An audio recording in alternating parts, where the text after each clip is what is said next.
Hello, അപ്പോൾ എല്ലാ അമ്മച്ചന്മാർക്കും എൻ്റെ ചാനലിലേക്ക് സ്വാഗതം. അപ്പോൾ നമ്മൾ ഇന്ന് നോക്കാൻ പോകുന്ന വീഡിയോ ലൈവ് വാൾപേപ്പർ ഇങ്ങനെ നമുക്ക് കമ്പ്യൂട്ടറിൽ സെറ്റ് ചെയ്യുക എന്നുള്ളതാണ്. ലൈവ് വാൾപേപ്പർ എന്ന് പറഞ്ഞു കഴിഞ്ഞാൽ ഇതിപ്പോൾ നമ്മുടെ വാൾപേപ്പർ. ലൈവ് വാൾപേപ്പർ എന്ന് പറയുമ്പോൾ ഇതിൻ്റെ അകത്ത് കുറച്ച് മൂവ്മെൻറ്റ്സും കാര്യങ്ങളൊക്കെ ഉണ്ട്, മൂവിങ്സും കാര്യങ്ങളൊക്കെ ഉണ്ട്. ഞാനപ്പോൾ അതെങ്ങനെയാണ് ചെയ്യുന്നതെന്ന് നമുക്ക് നോക്കാം. പിന്നെ എപ്പിക് സ്റ്റോറോ അങ്ങനെ സ്റ്റീമിൻ്റെ അകത്തു നിന്നൊക്കെ നമുക്ക് ഡൗൺലോഡ് ചെയ്യാൻ പറ്റും. പക്ഷേ മൈക്രോസോഫ്റ്റ് സ്റ്റോർ അതിനകത്തു നിന്നൊക്കെ ചെയ്യാൻ പറ്റും. പക്ഷേ അതിനൊക്കെ നമ്മൾ എന്ത് ചെയ്യാൻ പറ്റും, ക്യാഷ് കൊടുക്കേണ്ടതായിട്ട് വരും. അപ്പോൾ നമ്മളിത് ഇന്ന് നോക്കുന്നത് കംപ്ലീറ്റ്ലി ഫ്രീ ആയിട്ടുള്ള ഒരു ആപ്ലിക്കേഷനാണ്. അപ്പോൾ ആപ്ലിക്കേഷൻ്റെ പേര് വീപ്പിങ്സ് ആണ്. അപ്പോൾ നമുക്ക് നേരെ ഡൗൺലോഡ് ചെയ്യുന്നത് എങ്ങനെയാണെന്നൊക്കെ നോക്കാം. അപ്പോൾ നിങ്ങൾ നേരെ ക്രോമിൽ പോവുക. ക്രോമിൽ പോയതിന് ശേഷം നിങ്ങൾ വീപ്പിങ്സ് എന്നടിക്കുക. Spelling VPINGS എന്നടിക്കുക. എന്നിട്ട് ഡൗൺലോഡ് എന്ന് കൊടുക്കുക. ഓക്കെ, അപ്പോൾ നമുക്ക് ഇതേപോലെ കുറേ ഇത് കിട്ടും, അതായത് കുറേ സൈറ്റുകൾ കിട്ടും. നിങ്ങൾ രണ്ടാമത്തെ ലിങ്കിൽ ക്ലിക്ക് ചെയ്യുക. ഓക്കെ, അതിൽ ജസ്റ്റ് ഒന്ന് ക്ലിക്ക് ചെയ്യുക.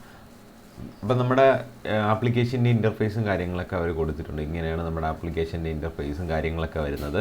നിങ്ങൾ നേരെ താഴോട്ട് സ്ക്രോൾ ചെയ്ത് വരുമ്പോൾ ഡൗൺലോഡ് ഫയൽ ഉണ്ടാവും. ഡൗൺലോഡ് ഫയലിൽ ജസ്റ്റ് ഒന്ന് ക്ലിക്ക് ചെയ്യുക. അപ്പം നിങ്ങൾക്ക് 15 സെക്കൻഡ് വെയിറ്റ് ചെയ്തേണ്ടതായിട്ട് വരും. കാരണം നമ്മൾ ഫ്രീ ആയിട്ടല്ലേ ഡൗൺലോഡ് ചെയ്യുന്നത്. അപ്പോൾ നമ്മുടെ ഈ സൈറ്റിൽ നമുക്ക് 15 സെക്കൻഡ് വെയിറ്റ് ചെയ്യേണ്ടതായിട്ട് വരും. പക്ഷേ 15 സെക്കൻഡ് എടുക്കുമെന്ന് എനിക്ക് തോന്നുന്നില്ല.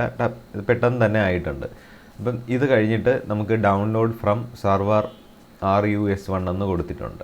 അപ്പോൾ നമ്മൾ അവിടെ ഒന്ന് ജസ്റ്റ് ക്ലിക്ക് ചെയ്ത് കഴിഞ്ഞാൽ നമ്മുടെ ഡൗൺലോഡ് സ്റ്റാർട്ടാവും. ഓക്കെ, നമ്മുടെ ഡൗൺലോഡ് സ്റ്റാർട്ടായിട്ടുണ്ട്. അപ്പോൾ ഞാൻ ഓൾറെഡി ഇത് ഡൗൺലോഡ് ചെയ്തിട്ടുണ്ട്. അപ്പോൾ ഞാൻ പോസ് ചെയ്ത് വയ്ക്കുകയാണ്. അപ്പോൾ എങ്ങനെയാണ് ചെയ്യണതെന്ന് നോക്കാം. അപ്പോൾ നമുക്ക് നേരെ ഡൗൺലോഡ് ചെയ്ത ഫയലിന് കൊണ്ടുപോകാം. അതായത് ഇതാണ് നമ്മുടെ ഡൗൺലോഡ് ചെയ്ത ഫയൽ. അതിന് ശേഷം നമുക്കിപ്പോൾ ഇതിൻ്റെ അകത്ത് WinRAR എന്ന് പറയുന്ന ഒരു സോഫ്റ്റ്വെയർ വേണം. മനസ്സിലായില്ലേ? WinRAR എന്ന് പറയുന്ന സോഫ്റ്റ്വെയർ ഉണ്ടെങ്കിലേ നമുക്ക് ഇത് എക്സ്ട്രാക്ട് ചെയ്യാനായിട്ട് പറ്റത്തുള്ളൂ. അപ്പോൾ WinRAR ഡൗൺലോഡ് ചെയ്യാനായിട്ട് നിങ്ങൾ വീണ്ടും ക്രോമിൽ പോവുക. WinRAR ഇല്ലാത്തവർ WinRAR ഡൗൺലോഡ് എന്നടിക്കുക. ഡൗൺലോഡ് ഫോർ PC എന്നടിക്കുക. അപ്പം ഇതിൻ്റെ അകത്ത് ഡൗൺലോഡ് ഓപ്ഷൻ ഉണ്ടാവും. ഈ ലിങ്കിൽ ക്ലിക്ക് ചെയ്യുമ്പോൾ ഡൗൺലോഡ് ഓപ്ഷൻ ബൈ WinRAR എന്നും കൊടുക്കേണ്ട കാര്യമില്ല. ഡൗൺലോഡ് WinRAR എന്ന് കൊടുത്താൽ മതി. അതിനുശേഷം നിങ്ങളത് ഇൻസ്റ്റാൾ ചെയ്യുക. ഇൻസ്റ്റാൾ ചെയ്താൽ ഇതിൻ്റെ സിപ്പ് ഫയൽ നമുക്ക് എക്സ്ട്രാക്ട് ചെയ്യാനായിട്ട് പറ്റുള്ളൂ. അപ്പം നിങ്ങൾ എക്സ്ട്രാക്ട് ചെയ്യേണ്ടതെന്ന് പറഞ്ഞാൽ WinRAR നിങ്ങൾ ഡൗൺലോഡ് ചെയ്ത് ഇൻസ്റ്റാൾ ചെയ്തതിന് ശേഷം ഇതിൻ്റെ റൈറ്റ് ക്ലിക്ക് ചെയ്യുക. എന്നിട്ട് WinRAR എന്ന് ഇവിടെ വരും. എന്നിട്ട് എക്സ്ട്രാക്ട് ടു എന്ന് കൊടുക്കുക. എക്സ്ട്രാക്ട് ടു വീപ്പിങ്സ് 403 അങ്ങനെ കൊടുക്കുക. അങ്ങനെ ഒരു ഓപ്ഷനിൽ കൊടുക്കുക. അപ്പോൾ നമ്മുടെ ഒരു ഫോൾഡർ ക്രിയേറ്റ് ആവും. അത് ജസ്റ്റ് ഒന്ന് ഓപ്പൺ ചെയ്യുമ്പോൾ നമ്മുടെ ആപ്ലിക്കേഷൻ ഇതിൻ്റെ അകത്ത് കാണും. എന്നിട്ട് ആപ്ലിക്കേഷൻ ഡബിൾ ക്ലിക്ക് ചെയ്യുക. എന്നിട്ട് നിങ്ങൾ ഇൻസ്റ്റാൾ ചെയ്യുക. പിന്നെ SSDയും കാര്യങ്ങളൊക്കെയാണ് നിങ്ങൾ യൂസ് ചെയ്യുന്നുണ്ടെങ്കിൽ ഒന്നുകൊണ്ട് പേടിക്കേണ്ട കാര്യമില്ല. ലോഡിങ്ങും അങ്ങനത്തെ ഒരു ലാഗും വരില്ല. പക്ഷേ ഹാർഡ് ഡിസ്ക് ആണെന്നുണ്ടെങ്കിൽ ഒരു സ്റ്റാർട്ടിങ് ട്രബിൾ ഉണ്ടാവും. സ്റ്റാർട്ടിങ് ട്രബിൾ മീൻസ് ഫസ്റ്റ് ഒരു ലോഡിങ് താമസമായിരിക്കും. അപ്പം നമ്മുടെ വാൾപേപ്പർ സെറ്റ് ആയിട്ടുണ്ട് കേട്ടോ. ഇതാണ് ഇത് ഡിഫോൾട്ട് വാൾപേപ്പറാണ്. ഓക്കെ, ഇതിനകത്ത് ഇപ്പം നമ്മുടെ ഈ ഇൻസ്റ്റാൾ ചെയ്ത വീപ്പിങ്സ് ഡബിൾ ക്ലിക്ക് ചെയ്യുമ്പോൾ ഇതിൻ്റെ അത് 4 എണ്ണം വരുന്നുണ്ട് ഓൾറെഡി. അപ്പം ഞാൻ ആംഗ്രി ബേർഡ്സിന് ഇടാൻ പോവുകയാണ്. ഇതിൻ്റെ അകത്ത് പെർഫോമൻസും കാര്യങ്ങളൊക്കെ നമുക്ക് അറിയാൻ പറ്റും. അതായത് ഇതിന് നോർമൽ പെർഫോമൻസ് മതി. ഞാനിപ്പോൾ ഇട്ടിരിക്കുന്നതിന് നോർമൽ മതി. മാജിക്കൽ കളറിന് ഹൈ പെർഫോമൻസ് വേണം. ഈ പെർഫോമൻസ് എന്ന് പറയുന്നത് നമ്മൾ ടാസ്ക് മാനേജർ Ctrl+Alt+Delete നിങ്ങൾ ജസ്റ്റ് ഒന്ന് ക്ലിക്ക് ചെയ്തിട്ട് ടാസ്ക് മാനേജറിൽ പോവുക. അപ്പം നമുക്ക് പെർഫോമൻസിൽ ഇത് നമ്മുടെ CPU യൂസേജ് ആണ് ഈ കാണിക്കുന്നത്. അപ്പോൾ നമ്മുടെ പ്രോസസ്സിൽ ചെന്ന് നോക്കിക്കഴിഞ്ഞാൽ ഏത് ആപ്ലിക്കേഷനാണ് നമുക്ക് കൂടുതൽ എടുക്കുന്നതെന്ന് നോക്കുക. അപ്പം വീപ്പിങ്സ് ഇവിടെ ഇപ്പോൾ 0% യൂസ് ചെയ്യുന്നുണ്ട്, 1.3 അങ്ങനെ യൂസ് ചെയ്യുന്നതായിട്ട് കാണിക്കുന്നുണ്ട്. ഞാൻ ആംഗ്രി ബേർഡ്സ് ഒന്ന് സെറ്റ് ചെയ്ത് കാണിച്ചു തരാം. ആംഗ്രി ബേർഡ്സിന് സൗണ്ട് ഉണ്ട്. നമുക്ക് സൗണ്ട് വേണമെന്നുണ്ടെങ്കിൽ ഇവിടെ മ്യൂട്ട് ചെയ്ത് കൊടുക്കാം. ഓക്കെ, ഇതാണ് നമ്മുടെ ആംഗ്രി ബേർഡ്സ്. ഓക്കെ, നമ്മുടെ വാൾപേപ്പർ സെറ്റ് ആയിട്ടുണ്ട്.